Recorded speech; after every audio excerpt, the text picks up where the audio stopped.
محمد زاده ورکوټې بچونګې رور دی دا غله پښتنه کوم چې د حکومت نه سواړي.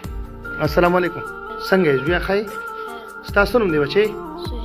سهیل څنګه تاسو ته سنوم دی اګرابای چرته تللی دی پات شو حکومت ته سوي زویا ما ته وګوره بچي دی خو وګوره زویا مونږ ما ته وګوره بچي ما ته وګوره په دغه وخت کې وته وایي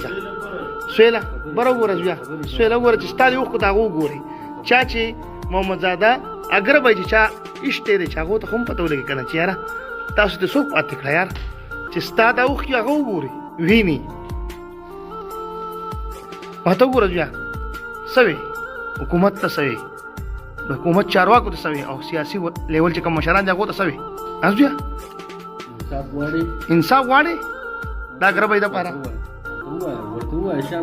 ازویا څه غواړي ما ته وګوره زویا ما ته وګوره نور بجاړو نه مړه چا چې جوړول هغه بیگانه شپه زنګ د پاره ډیره تر خوا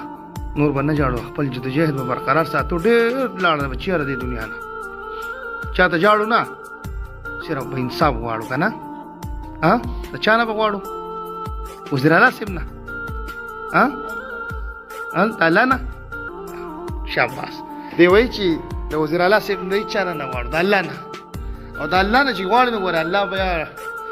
ډیر زور ورته بیا بیا دې فیصله کوي چې ډیر ګرانی چوټا ډیر زیات خپه شو تاسو به انصاف ته چانه غواړئ چې کوم دي ته واکداران دي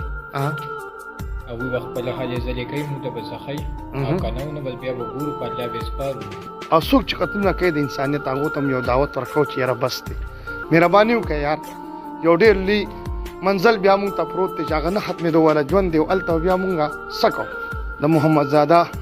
اګروال محله ده کم ځای کې جی ښه دا مین روډ دی ښه کیمریم دي رانا کې کیمروم دا کړه راځي چې تاسو ته خیمه ها بدې دي دا هغه وینه اوسم پرته ده دلته او چې دلته وینه پرته ده به دا کم د هغه د ګوګل نه چې کومه ګولې وتی دي او هغه ګولې په دې دیواله هم دا هغه نه اوسم او دا موټر سایکل والا ګډول په هغه دي باندې ودرېد او دا بل ورستو کوم کس چې هغه تی کوشو او بس محمد زاده من دی आवाज وکي محمد ته وی او ها او جو بس هغه ول داسې راګرځیدل او نو دا یو سایډي ول ډیر زیات خراب کړي او بیا څومره چمکتون کې مرګري دا د محمد زاده اګروال کلی دی او دلته کې د خپل کوڅې ته انټر کېدو او پدې کوڅې پدې مابین کې چې کوم دی دلته کې د تقریبا لمسم د شل قدم اغستی چې دغه مخامخ تاسو را خاورې نه دغه ته په دغه راشن کوپ یو ریپورت شوی دی په بهارل ټول په جمع سوالو کوي چې خدای پاک څوک چې د انسانیت قتل کوي هغه ته هدایت نصیب کړي ټول په امینو وای چې په خپل قدرت په خپل مهرباني سره د خلکو زړونه تور کړي دي قتلونه او کزو ډیر زیات ظالم شم او ډیر زیات جبر شروع کوم او ډیر زیات یو افلاطون شم کوما او تا ته د قبر زندگی وای او هغه ډیره ګرانه نو مرګرو خجوان تیر کې ها لار اختیار کړي د نبی پاک صلی الله علیه وسلم تور طریقې اختیار کړي ځکه چې د دنیا د ژوند هیڅ سمجھ نشته هیڅ پته نه لګي چې انسان له په کم وخت کې مرګ راځي په سهل کې راځي چې شرابو په نشه کې هم په بدکارۍ کې هم په غلا کې هم الله دې نه کې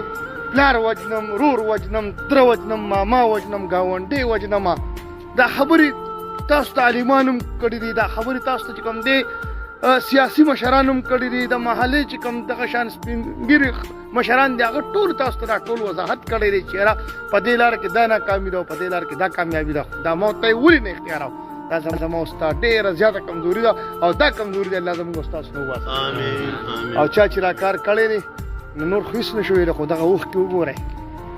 په خپل ګریوان کې سوچ کړئ چې دا تاسو ښه کار کړی که تاسو بد کار کړی په دې وجه رالم چې کم سے کم هغه خلکو ته الله پاک چاته زموږ په دې ویډیو باندې هدایت نصیب کړي چې نورو میندو بچي نه قتل کړي او که تاسو قتل کړل نو بیا د الله پاک